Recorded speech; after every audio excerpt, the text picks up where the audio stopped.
So good to have you in the house today. Thank you for making Jesus important, making him number one in your week. Sunday is the first fruit. Sunday is the first day of the week. In America, we call it the weekend. That's wrong. That's America. But for us, it's the first day. Sunday's the first day of the... Look at your calendar. Where does it start? It starts on Sunday, right? So you're giving your first fruits right there. All right. Boy, we gave that sound booth a run for their money today. Would you give them a hand for the awesome job they've done? Yeah. How many videos and how many this and that? Oh, mercy. All right, miracles. I told you, feeding the 5,000. And the subtitle is Now is Better. Right? Anybody say amen to that? So let's jump right in there. Matthew 15, Mark 8. They got a couple of different stories. We're going to take it out of Mark. In those days, in the multitude being very great and having nothing to eat, Jesus called his disciples to him and said to them, I have compassion. All miracles begin with compassion on the multitude, because they have now continued with me 3 days and have nothing to eat. Whew. Talk about getting hangry. And if I send them away hangry to their own houses, they'll faint on the way, for some of them have come from afar. Then his disciples answered, said, how can we satisfy these people with bread here in the wilderness? He asked them, how many loaves do you have? They said, 7. And he commanded the multitude to sit down on the ground. He took the 7 loaves, gave thanks, broke, and gave to them, his disciples, to set before them, and they set them before the multitude. They also had a few small fish, and having blessed them, he said, set them before them also. Yada, yada. They ate. All right. Now those who had eaten were about 4,000. He sent them away immediately, got into the boat with his disciples, and went on. All right, here we go. Father, in the name of Jesus, I pray you help me. Help us to hear what you have to say to us today. Now, don't you find it funny that here we are again? Jesus is going to feed another multitude, and the disciples are like, we don't have the money to go buy it. We don't have, wait a minute, right? You'd think they'd learn their lesson. Well, all right, they didn't, and they will. Here's our principles today, I think. There we go. Better late than never. It was funny. I pressed the button 3 times. Better late than never. And the best is last. You know, it's never too late to start again. It's never too late to start again. And the best is last. This is Jesus's greatest kept secret. Let's dive right in. Pray for a miracle, right? Here we go. Better late than never. It doesn't matter what you're doing, whether it's your career, it's not too late. If you've always had a goal or a dream of being something, you can be that something. It doesn't matter if you're 70 years old. It doesn't matter where you are at in the spectrum of life. You could change your career. Relationships, it's not too late to heal and restore relationships. You know, we got investing up there. I know somebody personally who did not start until after age 40, and now they're set for life. They own their home, completely paid off, and I'm telling you, it's on 5 acres, and it's gorgeous, and it's worth a ton of money, and they got enough bankrolled in the bank to live on comfortably the rest of their lives and leave an inheritance to their kids. Didn't start till he was 40. Most people at age 40 thinking, it's too late to start investing. I'll just have to continue to live paycheck to paycheck. How about eating right? It's never too late. You know, you are what you eat.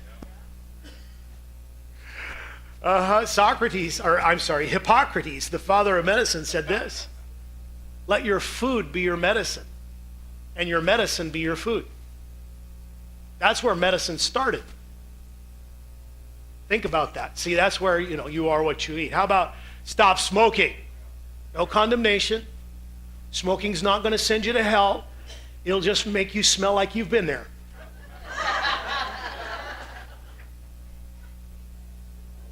And it's never too late to stop, because in 5 years, your lungs will heal themselves. That's all it takes. 5 years. And then you get your full breath back. You can play with the grandkids for a good long time. Exercise. Let's not talk about that one. It's never too late. Never too late. We took up bicycling, right? Yeah. But now that winter has set in, that's a little bit challenging. Unless we put some skates on our bike, I don't know, or some pontoons, or doing the will of God. Yeah. Truly giving your life to follow Jesus. It's never too late. Late is better than never. Amen. Check this out in our text, right? Commanded the multitude to sit down. He took the 7 loaves, right? He gave thanks. He broke them, gave to the disciples. They set them before the multitudes. They also had a few small fish, right? They blessed them, and they set those before them. Now, Matthew and Mark tell 2 different stories. Mark gives us a little more insight into what's going on. So from Mark's narrative, notice the perspective. The bread is gathered first. The bread is blessed, the bread is broken, and the bread is passed out. So you've got this miraculous provision of bread, and bread is the stay of life for the Jewish people. They could live on bread. They loved their bread. And so that's what kept them going. So they had the multitude all receive the bread. But wait, look what verse 7 says. Then, right? It's after the bread. So here's kind of what I see happening. There was this guy who didn't know what was going on. Nobody in the multitude really knew what was going on. The disciples should have had a clue, but, sometimes until the Holy Ghost came, they were clueless. So here he is. He's on his protein diet, his keto diet. He's meat and no potatoes. And he's got this stash of a few fish hidden away.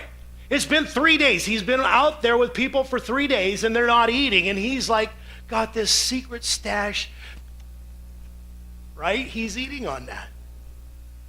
And all of a sudden he notices, wait a minute.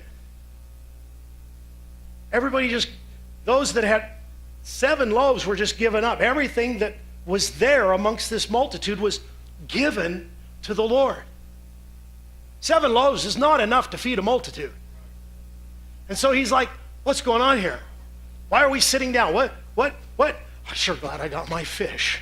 I'm not going to tell anybody. I'm not going hungry here. What's he going to do? Give us communion wafers? No.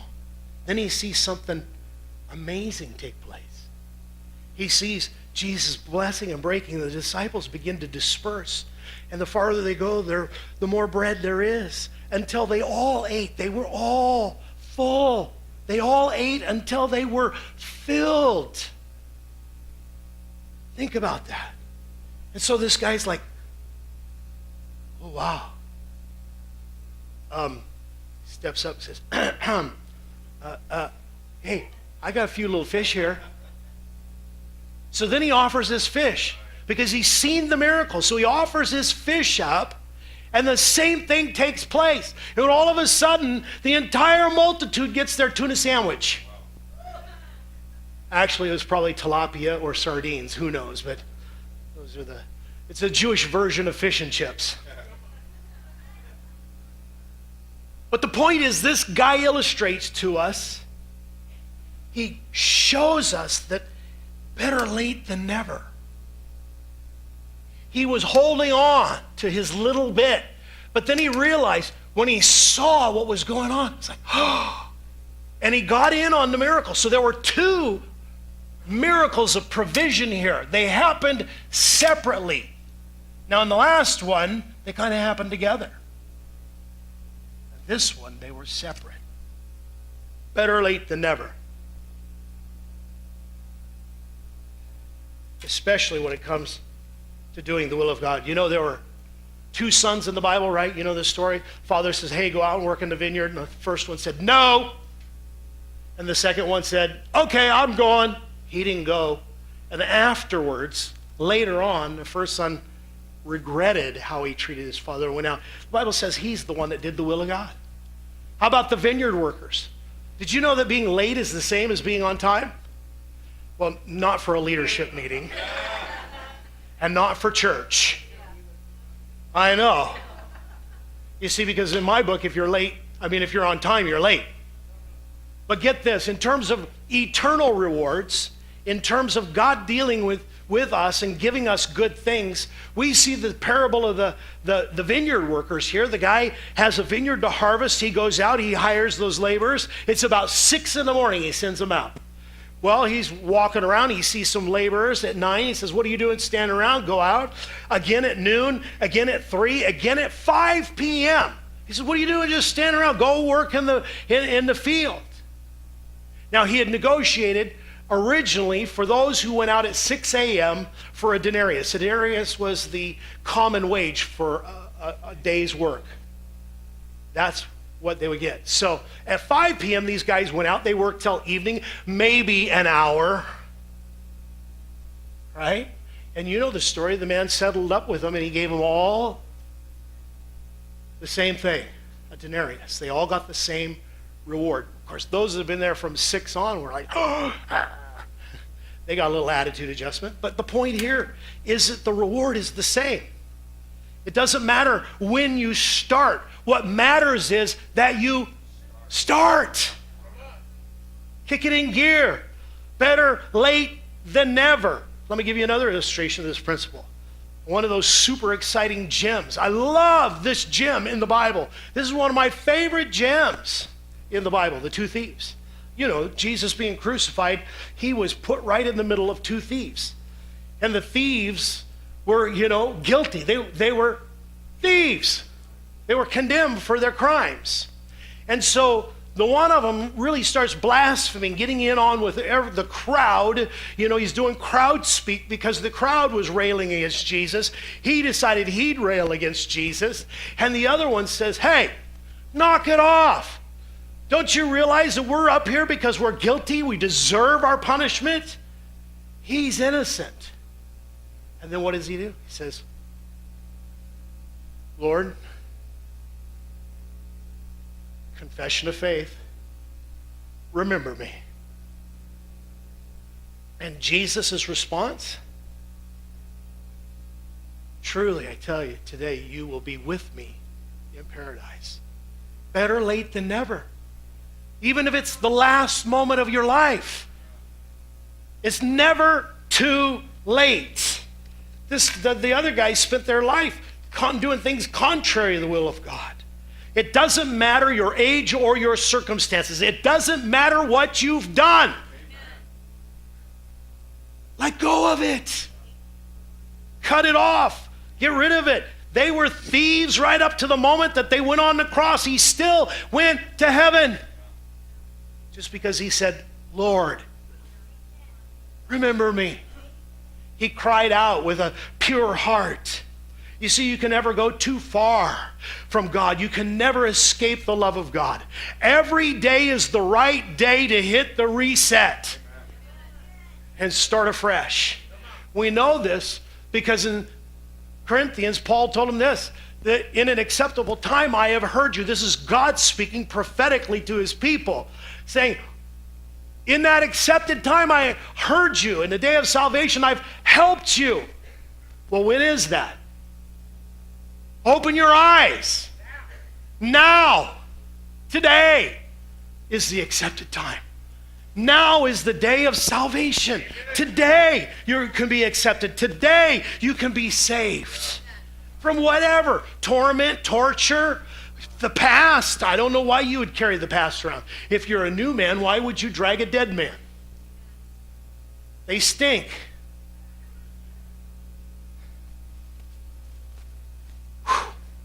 There's no reason not to say no to Jesus. There isn't any reason to say no to Jesus. Now is the best time to say yes. Lord, remember me. Now let me let you in on Jesus' best kept secret. The best is last. This is Jesus' best kept secret. And this has prophetic significance in this passage. Notice I put up a contrast between the 5,000 and the 4,000. You need to understand that the 5,000 dealt mostly with Jews, while the 4,000 were mostly Gentiles. right? The Bible tells us that the gospel was sent to the Jews first.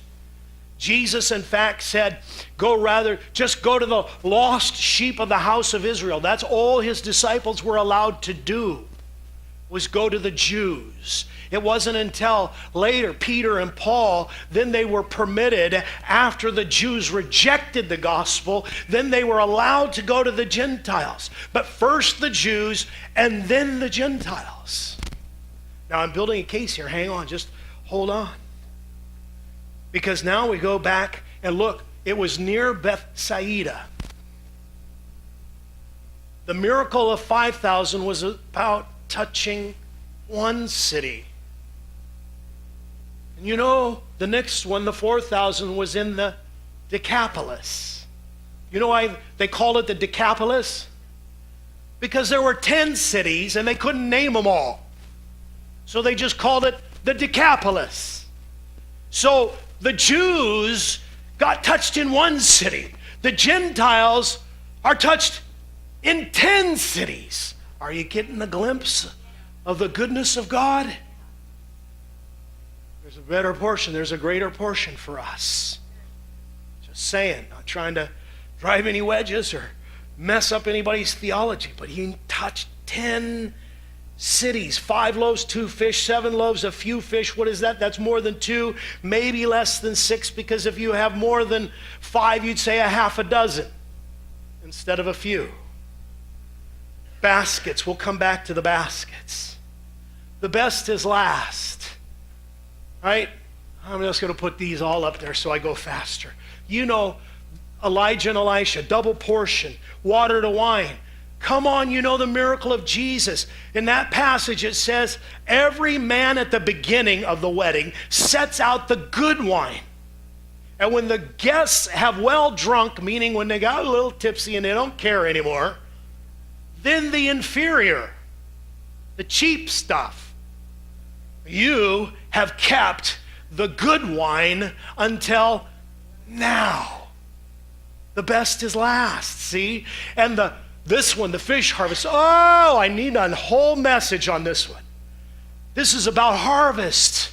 There's a first harvest and there's a second harvest. In Luke 5, the harvest, you know the story. They toiled all night. They worked and worked and worked and worked. They're done fishing. Jesus says, let your nets down again. Peter's like, are you kidding me? The nets are clean. Okay. Nevertheless, at your word. So it says they caught a great number of fish and their net was breaking. They called their partners in the other boat. They came, they filled both boats, and both boats began to sink. So you see, in the first harvest, you've got breaking and sinking. That's failure. That's failure to retain. That's failure to perform. When you sink, fish get away. Your net breaks, you lose money. You see, so there was a first harvest. Now the second one, in John 21, he said, cast your nets on the right side of the boat, as if there's a better side to fish from. I don't know, how about your boat, Jerry? Is there a better side to fish from? Doesn't matter. And yet Jesus came to these guys and said, right here on the right side, and they caught so many fish. It says it was full of large fish, 153. By the way, commentators say that there were 153 different varieties of fish in the Sea of Galilee. So are you hearing what God's doing? He's saying all tribes, all tongues, all kindred, all nations, all people are coming into this second harvest. The last harvest is going to be full of large fish. And there's no sinking, and there's no breaking. This is the largest grace, grace, grace. I received what I think was a prophetic word for those members who have been here since before me and Holly. There was somebody who gave a word about an F5 hurricane. Now, we've recently seen what an F5 hurricane does. Down in the Caribbean and up through all those islands, Cuba and Florida and all that. Complete devastation and loss. Well, certainly this church went through a hurricane. But I'm here to tell you now, hang in there. We've toiled, we have toiled, but the word of the Lord has come. And I was praying about this message, and the Holy Spirit quickened me. I believe it was God, and said, oh, no. This is an F5 season. Look at your computer. Anybody familiar with F5 on your computer? It's a refresh button. So we've gone from loss to renew. It resets that. If you're in a web browser, it completely eliminates the cache, the old stuff, and it refreshes with brand new. We're in an F5 season. For those that have ear to hear, get ready. This is a time of harvest. And so to further nail this down and hopefully build your faith like you've never had it built before, they ate and were filled, and they took up 7 large baskets. Get back to the baskets. 5,000 had 12 baskets. 4,000 had 7 baskets. Which would you prefer? Which do you want? Jenny, 12 or 7? 12. How about you? How many are in for 12? Come on, it's not a trick question. 12 sounds better, doesn't it? Until you look at what it says and you look it up and you find out what they're talking about. And remember, first the Jews, then the Gentiles. Okay, so there was one city, now 10 cities. You see, the baskets in the 5,000 were like your Walmart shopping basket. They were something you individual would carry. And you could only get so much in there. So they had 12 baskets of only so much. They weren't the same baskets that Mark is recording. The baskets that Mark are recording are also recorded in Acts chapter 9, verse 25. This basket they're talking about, these 7 baskets, are the same basket that they used to lower Paul out over a wall and down to safety. Now, a basket that will fit a whole man holds a whole lot more bread and fish than a shopping basket. Now, which basket do you want? Are you catching something about God? The best is last. I said the best is last. Jesus always saves his best for last. In fact, you are Jesus' best. You, yes, you. Some of you are, oh, not me. Yes, because he always saves the best for last. You could have been born anytime.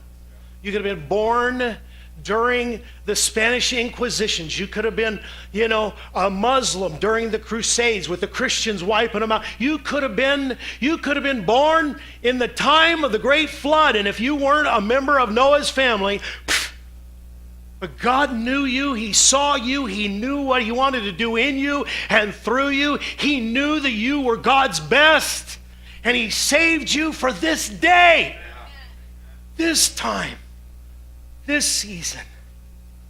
Oh, you're alive now because he's destined and chosen you to be a part of his best, his greatest harvest, his greatest outpouring, because the best is last.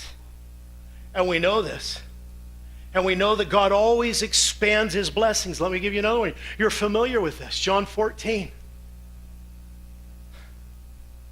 Most assuredly, absolutely, truly, without a doubt, it's a promise.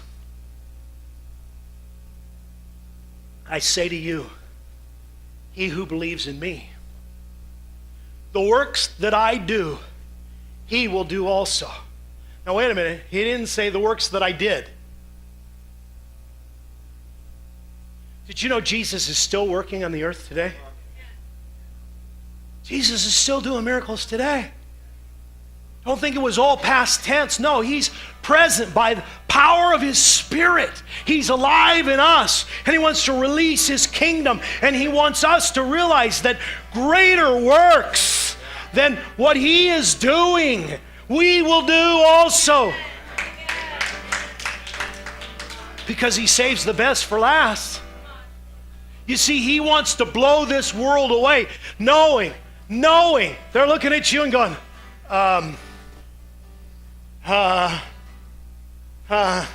isn't that one person? I don't get it. I don't understand. How could God use that? Well, if God could use that person, well, maybe He could use me.